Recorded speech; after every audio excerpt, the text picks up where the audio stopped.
लेकिन हमारे आपके परिवार का बच्चा उसको 4 साल का नौकरी दे रहे हैं अग्निवीर बना करके। ना पेंशन है, ना ग्रेच्युटी है, ना जो है कोई भी टीए है, डीए है, प्लस शहादत अगर हो जाती है देश की सेवा करते करते तो शहीद का दर्जा भी है। ये जो देश के सामने हालत और परिस्थिति है, इसके बारे में हम नौजवानों को, बिलासपुर के आम लोगों को, छत्तीसगढ़ के लोगों को ये सोचने की जरूरत है कि यह जो चुनाव हो रहा है, यह चुनाव खोखले वादों और जुमलों पर होगा या जो इस देश के आम लोगों की वास्तविक हकीकत है उस पर होगा। आप में से मुझे बता दीजिए, लगातार चुनाव प्रचार हो रहे हैं। 19 तारीख को पहले फेज का मतदान होना है। प्रधानमंत्री जी के दर्जनों कार्यक्रम हो चुके हैं।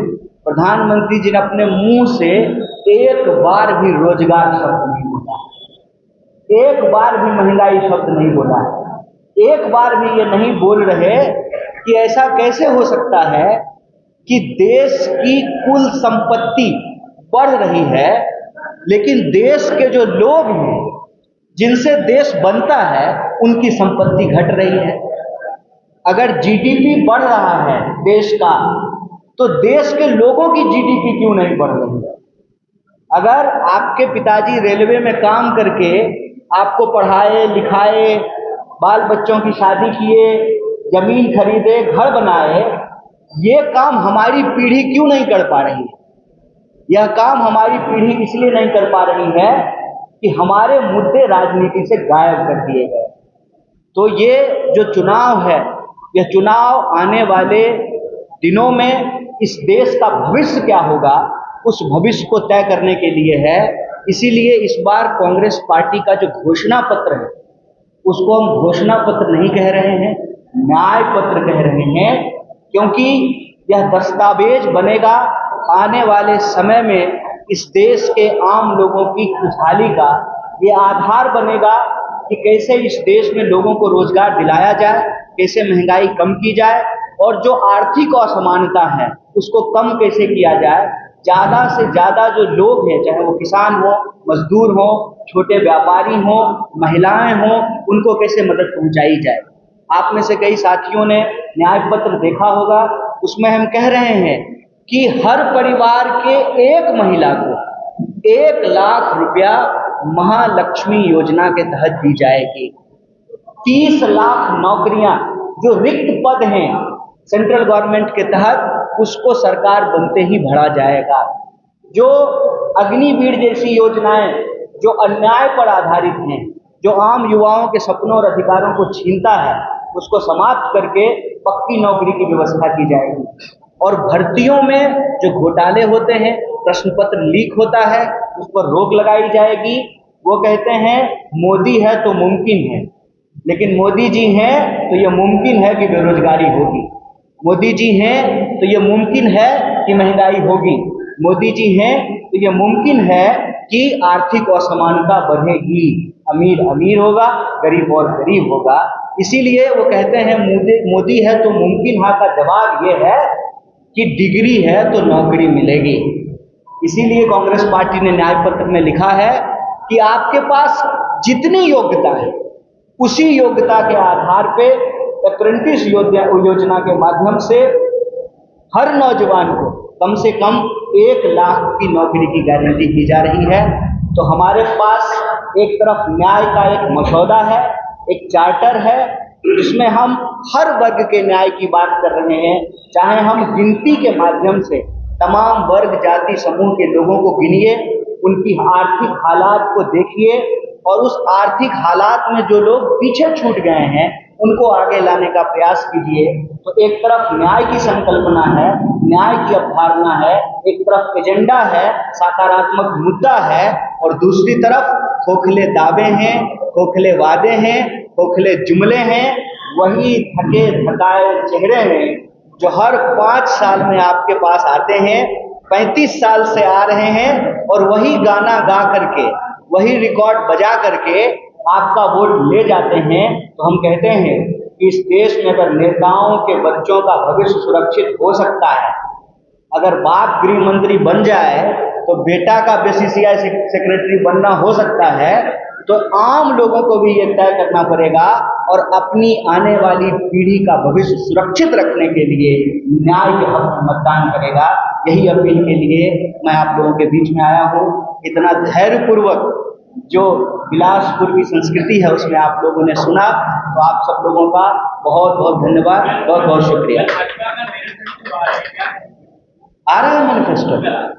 हमको तो नहीं लगता है कि उनको मैनिफेस्टो लाने की ज़रूरत है। करता हूँ और मैं 2-4 बातें आपसे करूँ उससे पहले आप सब जानते हैं कि आज 13 अप्रैल है और 13 अप्रैल को पूरा देश जालियांवाला बाग के शहीदों को याद करता है।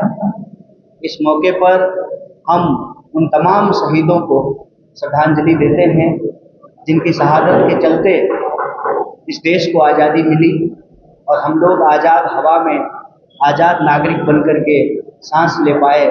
ये उन शहीदों के बदौलत संभव हो पाया है। जालियांवाला बाग के तमाम शहीदों को हम याद करते हैं और जब हम उनको याद कर रहे हैं तो हमको ये बात समझना पड़ेगा कि जब हमारे देश के लोग जालियांवाला बाग में जनरल डायर की गोली खाने से नहीं घबराए, तो हम इस देश के नागरिकों को भी अपने संविधान की रक्षा के लिए, न्याय के लिए, अपने हक अधिकार के लिए, रोजी रोजगार के लिए, महंगाई कम करने के लिए और जो आर्थिक असमानता बढ़ती जा रही है उसके खिलाफ जनरल कायर से भी हमको घबराने की ज़रूरत नहीं है। और यह जो नागरिकता की समझ है, मैं समझता हूँ बिलासपुर की इस महान भूमि को कुछ कहने की ज़रूरत नहीं है, इससे सीखने की ज़रूरत है। ये संस्कार धानी के साथ साथ बिलासपुर ऐसी जगह है जो हमेशा से आंदोलनों का एक सेंटर रहा है। चाहे बिलासपुर को रेलवे का जोनल सेंटर बनाने की बात हो, चाहे बिलासपुर में एयरपोर्ट खोलने की बात हो, चाहे बिलासपुर में केंद्रीय विश्वविद्यालय को शुरू करने की बात हो, ये शहर जानता है आंदोलन करके अपना हक और अधिकार प्राप्त करना। लेकिन इस मौके पे यह बात याद करना बहुत ज़रूरी है कि रेलवे का सबसे ज़्यादा आमदनी देने वाला जो इलाका है, आज रेलवे से जुड़े हुए तमाम लोग कहीं ना कहीं कई तरह की कठिनाइयों का सामना कर रहे हैं। एक एक करके रेलवे के भीतर लोगों की सुविधाएं कम की जा रही है, सरकारी नौकरियों को, अस्थायी नौकरियों को समाप्त करके ठेके पे लोगों को बहाल किया जा रहा है। तो जब भी आप भारत में रेलवे की बात करेंगे तो आप बिलासपुर का नाम लिए बिना नहीं रह सकते हैं। इसी तरह से इस इलाके का, इस प्रदेश का जो लोग हैं, उनकी जो समस्याएं हैं, उन समस्याओं को प्रमुखता से उठाने के लिए और जो अन्याय की आंधी चल रही है, उस अन्याय की आंधी के खिलाफ न्याय के राज को स्थापित करने के लिए हमारे तमाम साथी मैदान में हैं। देवेंद्र भाई भी मैदान में हैं और उनके समर्थन में आप तमाम लोगों के माध्यम से छत्तीसगढ़ की माताओं, बहनों को, बुजुर्ग नौजवान साथियों को, किसानों, मजदूरों, भाइयों को, बिजनेस करके, धंधा करके और अलग अलग तरीके से अपने खून पसीने की कमाई से परिवार का भरण पोषण करने वाले छत्तीसगढ़ की आवाम से हम ये अपील करते हैं कि जो ये पूछते हैं बार बार कि 70 साल में कांग्रेस ने क्या किया, वो बिलासपुर के लोगों को क्यों नहीं बताते हैं कि 35 साल उसमें आपका भी है। आपने उस 35 साल में क्या किया? अगर यहाँ की जनता को आंदोलन करके केंद्रीय विश्वविद्यालय लेना पड़ता है, वो भी कांग्रेस के टाइम पे मिलता है, और फिर कांग्रेस शासन में नहीं है तो उसको कोई पूछने वाला नहीं है, कोई ये सवाल नहीं उठा रहा है कि वहाँ बिलासपुर के लोगों को कितनी नौकरियां मिल रही हैं। एक रेलवे का सेंटर बना बिलासपुर में तो पूरे देश के लोग आकर के बिलासपुर में बसे, और मैं दावे के साथ कह सकता हूँ यहाँ जो बैठे हुए लोग हैं, बहुत सारे ऐसे लोग होंगे जो छत्तीसगढ़ के नहीं हैं, लेकिन बिलासपुर में उनके दादा, उनके पिताजी, उनके माताजी काम करने के लिए आई और यहाँ की कॉलोनियों में रह करके यहीं बस गए, छत्तीसगढ़ के नागरिक बन गए, और छत्तीसगढ़ की जनता की तरह किसी और छत्तीसगढ़िया की तरह वो भी कहते हैं छत्तीसगढ़िया सबले बढ़िया। तो ये जो रोजी रोजगार जब कहीं मिलता है, विश्वविद्यालय खुलता है, कहीं पे कोई उद्योग कारखाना खुलता है, उससे क्षेत्र का विकास होता है। तो मैं आप तमाम लोगों के माध्यम से भाजपा से यही सवाल पूछना चाहता हूं कि आप बार बार कहते हैं कि 70 साल में क्या किया, पहले आप तो बताइए कि 35 साल में आपने क्या किया। क्यों ट्रेन जो है वो वक्त पे नहीं चल रहा है? क्यों बुजुर्गों को मिलने वाला जो टिकट में, किराए में जो उनको 50% की छूट मिलती थी, उसको क्यों बंद कर दिया गया है? प्लेटफॉर्म टिकट का दाम क्यों बढ़ा दिया गया है? क्यों जो सरकारी नौकरियां हुआ करती थी उसको आज ठेके पे कर दिया गया है?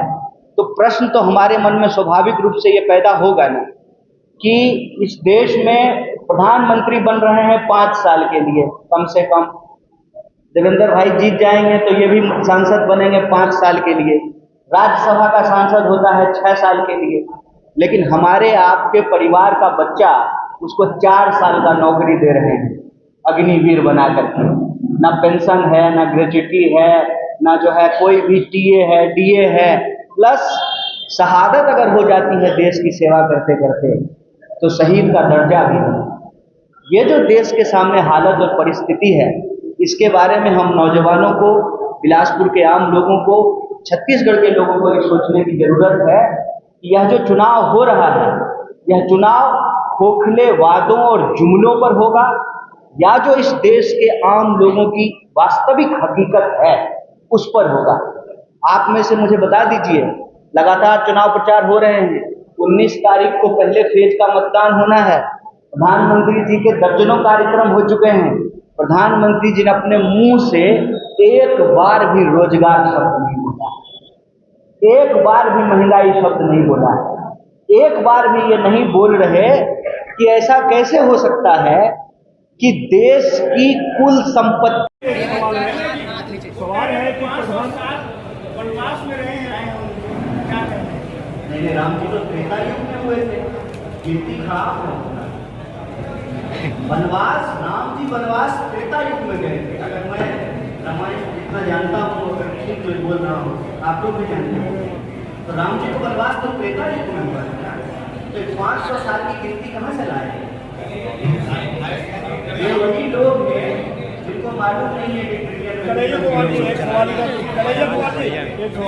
प्रधानमंत्री लगा और सुनिए और उन्होंने अपने 10 साल के कार्यकाल को, क्या कहते हैं भाई, 10 कार्यकाल को उन्होंने कहा है ये एपिटाइजर है। अच्छा, उन्होंने आज जो है राम जी को याद किया है। अभी पत्रकार साथी ने, नवरात्रा चल रहा है, नवरात्रा में जो है लोग राम जी को भी याद करते हैं। राम जी के बारे में तुलसीदास रामचरितमानस में लिखते हैं, जाको रही भावना जैसी प्रभु मूर्त देखे। प्रधानमंत्री जी के मुंह से वही निकल रहा है जो उनके मस्तिष्क, जो उनके मन में। क्या कह रहे हैं वो कांग्रेस पार्टी को लेकर के? मुगलिया कि ये लोग जो है इनके पास कोई मुद्दा नहीं। तो क्या इस देश में सबसे ज्यादा बेरोजगारी है आज? ऐतिहासिक इतनी बेरोजगारी कभी नहीं है अटल बिहारी वाजपेयी जी के वक्त में। तो क्या इस देश में रोजगार मांगना मुगलिया होना है? क्या इस देश में महंगाई को कम करने की बात करना मुगलिया होना है? संस्कृत पर और आपने कहा कि वो चोट कर रहे हैं आप कौन सा प्रधानमंत्री है कि आपको प्रश्नों का जवाब नहीं है? सर